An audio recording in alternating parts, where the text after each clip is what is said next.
11वां question देखिए, उभयनिष्ठ कर्ण AC वाले दो समकोण त्रिभुज ABC और ADC हैं। सिद्ध कीजिए कि कोण CAD बराबर CBD। हालांकि इसके अंदर दे रखा आपका त्रिभुज दे रखी है, कर्ण AC दे रखा है।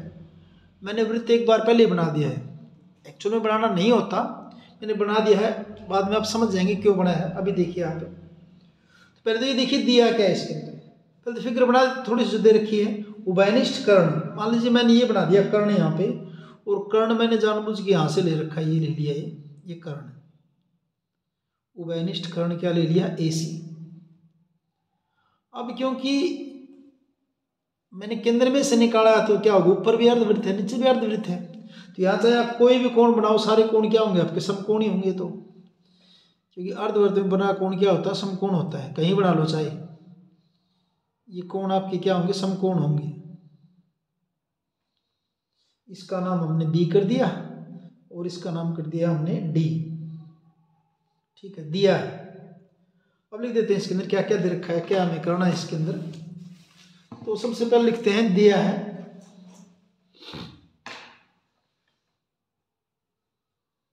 अभी ये मान के चलना कि वृत्त अभी नहीं है, इस ढंग से दिया है। क्या दे रखा है भाई, दो समकोण त्रिभुज ABC,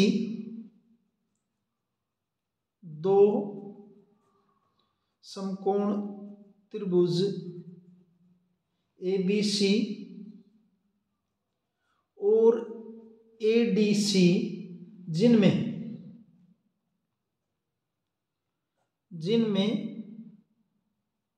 B व D पर समकोण है,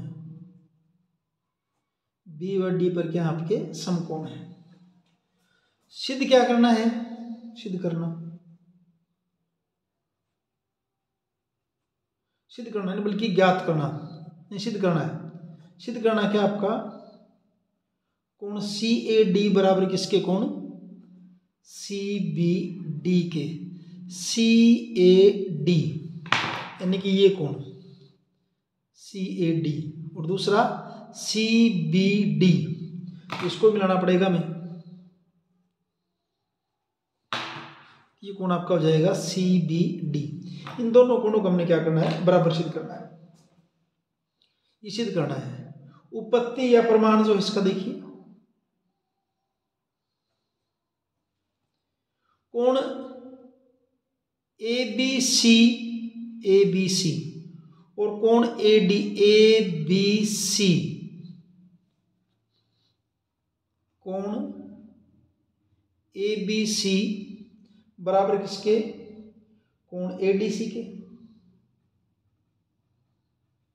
क्यों, AC कर्ण दे रखा है तो कर्ण के सामने क्या होता है, समकोण होता है, यानी ये दोनों कोण, तो ये तो आपकी क्या दे रखे हैं, समकोण दे रखे हैं, ये तो दे रखा है, ये कोण ABC और ये ADC दिया हुआ है।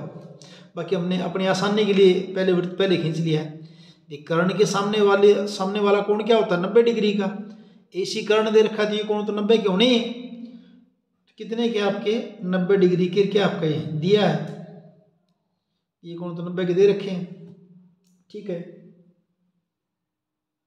अब देखिए ये मान लीजिए एक भुजा है, उसके एक ही साइड में दो कोण क्या आपके बराबर है, ये भुजा AC है और इसके एक ही तरफ दो समान कोण बने हुए, दो बिंदुओं पर दो समान कोण बने हुए हैं।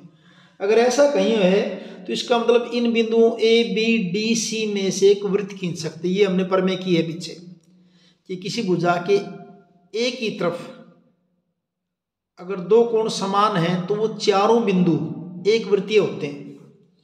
यदि हम AC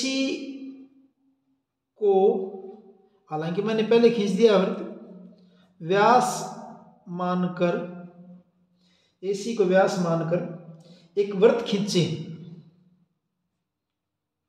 एक वृत्त खींचें तो वह